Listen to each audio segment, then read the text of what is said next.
दोस्तों इस बार की वीडियो थोड़ी सी लेट आएगी, यानी कि मंगलवार को आएगी। लॉकडाउन के चलते हमने दिन और समय बदला था। अब से पहले की तरह ही हर मंगलवार ठीक 5 बजे शाम को आपको नई वीडियो देखने को मिलेगी। आज आपके लिए एक और वीडियो है। इस वीडियो में बहुत ही अच्छी सीख भरी 3 कहानियां हैं। ये वीडियो काफी देर पहले रिकॉर्ड की गई थी, जब ये चैनल शुरू ही हुआ था। देखकर बताइएगा जरूर आपको कौन सी कहानी सबसे अच्छी लगी। मैं अपनी कहूँ तो मेरे को तीसरी कहानी सबसे अच्छी लगी। तो वीडियो शुरू करते हैं। दोस्तों आज मैं आपको एक सच्ची कहानी सुनाऊंगा। ये कहानी है कार्स बनाने वाली कंपनी जनरल मोटर्स की। कंपनी को एक कंप्लेंट मिलती है कि उनकी कार वनीला फ्लेवर की आइसक्रीम खाने के बाद स्टार्ट ही नहीं होती। इसके अलावा मैं आपको 2 स्टोरीज और भी सुनाऊंगा। तो बिना वक्त गवाए चलिए शुरू करते हैं। आप में से बहुत लोगों के पास जनरल मोटर की कार शेवलेट होगी। पहली कहानी इसी कंपनी की कार से रिलेटेड है। जनरल मोटर्स को एक रिटन कंप्लेंट मिलती है जिसमें लिखा था,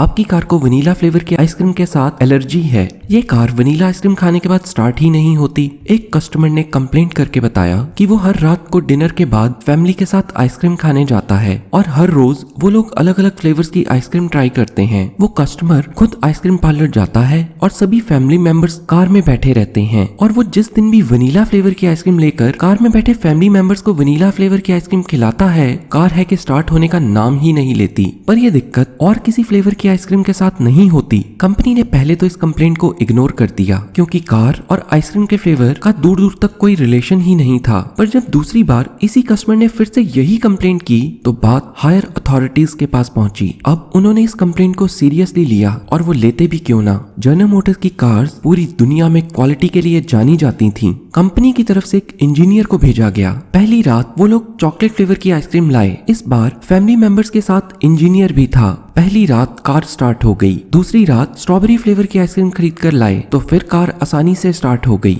और तीसरी रात बारी आई वनीला फ्लेवर आइसक्रीम की। जैसे ही वो व्यक्ति वनीला फ्लेवर की आइसक्रीम कार में बैठे फैमिली मेंबर्स और इंजीनियर के लिए लेकर आया, कार लाख कोशिश करने के बाद भी स्टार्ट नहीं हुई। किसी को कुछ भी समझ नहीं आ रहा था, आखिर वनीला फ्लेवर की आइसक्रीम कार में आने से कार स्टार्ट क्यों नहीं होती। इंजीनियर खुद भी कुछ नहीं समझ पाया। पर इंजीनियर अब एक बात समझ चुका था, कुछ तो लोचा है यार। इंजीनियर ने अपनी रिसर्च और एक्सपेरिमेंट को कंटिन्यू रखा। अगली रात फिर से वो लोग आइसक्रीम खाने को गए और कुछ दिन ऐसा करने के बाद इंजीनियर ने एक बात नोट की, वनीला आइसक्रीम खरीदने वक्त उन लोगों को बहुत कम टाइम लगता था और वो लोग कुछ ही मिनट्स में वापस आ जाते थे। ऐसा इसलिए था, वनीला आइसक्रीम की डिमांड बहुत ज्यादा थी। इसीलिए आइसक्रीम पार्लर ने वनीला आइसक्रीम के लिए पार्लर के आगे ही एक अलग से वनीला काउंटर लगा रखा था। इंजीनियर ने हिसाब लगाया, जब कार को जल्दी ही दोबारा स्टार्ट किया जाता है तो वो स्टार्ट नहीं होती। इंजीनियर ने सोचा शायद ये टाइम है ना कि वनीला आइसक्रीम जिसके कारण कार में स्टार्टिंग प्रॉब्लम आ रही है। इस क्लू पर इंजीनियर काम करते आगे बढ़ा और उसने कारण ढूंढ लिया। कारण था वेपर लॉक। जब भी कस्टमर वनीला के अलावा कोई और फ्लेवर खरीद कर लाता, कार के इंजन को ठंडा होने का वक्त मिल जाता और कार आसानी से स्टार्ट हो जाती। इसके उल्टा क्योंकि वनीला आइसक्रीम लेने में टाइम कम लगता था, कार के इंजन को ठंडा होने का टाइम ही नहीं मिल पाता था।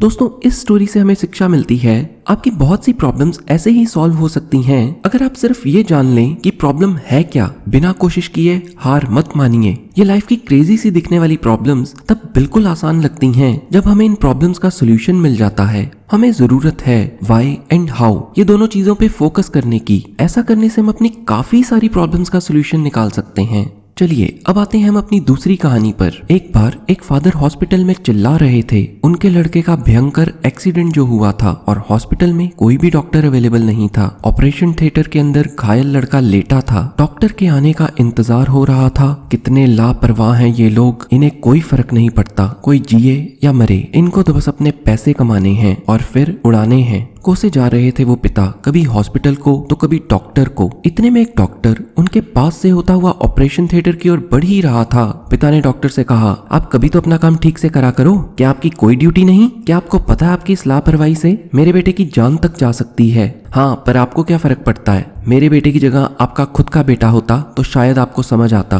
डॉक्टर ने माफी मांगी और कहा वो हॉस्पिटल से बाहर थे और जैसे ही उनको हॉस्पिटल से एक्सीडेंटल केस का फोन आया वो सीधा हॉस्पिटल की ओर भागे। डॉक्टर ने जवाब दिया, मैं भगवान नहीं हूँ, पर जो भी मुझसे भगवान कराएंगे वो मैं करूंगा। इतना कहकर डॉक्टर ऑपरेशन थिएटर में सर्जरी के लिए चले गए। थोड़ी देर बाद डॉक्टर ऑपरेशन थिएटर से बाहर आकर कहने लगे, आपका लड़का बच गया है, आप डिटेल्स नर्स से पूछ सकते हैं। इतना कहकर डॉक्टर हॉस्पिटल हॉस्पिटल से बाहर चले गए। ये देखकर उस पिता को और भी गुस्सा आ गया। वो कहने लगा, क्या बदतमीज डॉक्टर है, अपने को पता नहीं क्या समझता है। नर्स से उस पिता ने शिकायत की और कहा, अकड़ता तो ऐसे है जैसे शहर में इसके अलावा कोई डॉक्टर ही ना हो। नर्स ने जवाब दिया, कल डॉक्टर के खुद के लड़के की रोड एक्सीडेंट में डेथ हो गई थी और आज डॉक्टर के लड़के का अंतिम संस्कार है। डॉक्टर को उस टाइम फ्यूनरल छोड़ के इमरजेंसी के कारण आना पड़ा। डॉक्टर साहब सीधा वहीं गए हैं। ये सुनते ही उस पिता की आंखों में आंसू आ गए। दोस्तों, इस कहानी से हमें शिक्षा मिलती है, जो भी हम लोग देखते हैं उससे हम लोगों को दूसरों को जज नहीं करना चाहिए, क्योंकि हम लोग वही देखते हैं जो हम देखना चाहते हैं। अब आते हैं थर्ड स्टोरी पर। दोस्तों, इस दुनिया में भगवान है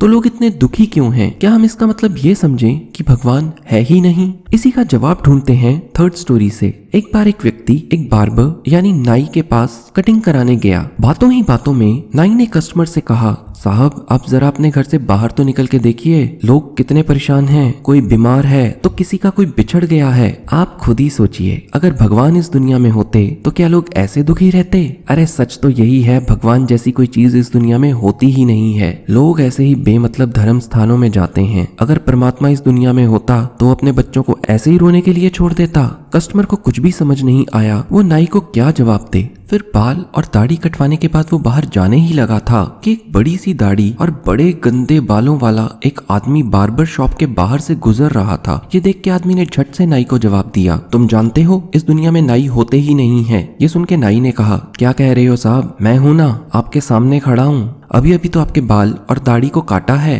तो उस कस्टमर ने बाहर जाते हुए आदमी की ओर इशारा करके कहा, वो देखो, अगर नाई होते तो लोग ऐसे बड़े बालों के साथ थोड़ी ना घूमते। इस पर से नाई ने जवाब दिया, अरे ऐसा तो तब होता है जब लोग नाई के पास आते ही नहीं हैं। उस व्यक्ति ने जवाब दिया, उसी तरह भगवान भी है, मगर लोगों को दुख तब पैदा होते हैं और तब बढ़ते हैं जब लोग भगवान को याद ही नहीं करते। तो दोस्तों, ये थी 3 इंस्पिरेशनल स्टोरीज जो मुझे पढ़कर बहुत अच्छी लगी। आपको इन तीनों में से कौन सी स्टोरी सबसे ज्यादा अच्छी लगी, मुझे कमेंट करके जरूर बताइएगा। और अगर वीडियो अच्छी लगी तो लाइक करना मत भूलिए। और अगर इस वीडियो को 500 लाइक्स मिलते हैं तो मैं एक ऐसी ही वीडियो आपके लिए और लाऊंगा। Thanks for watching.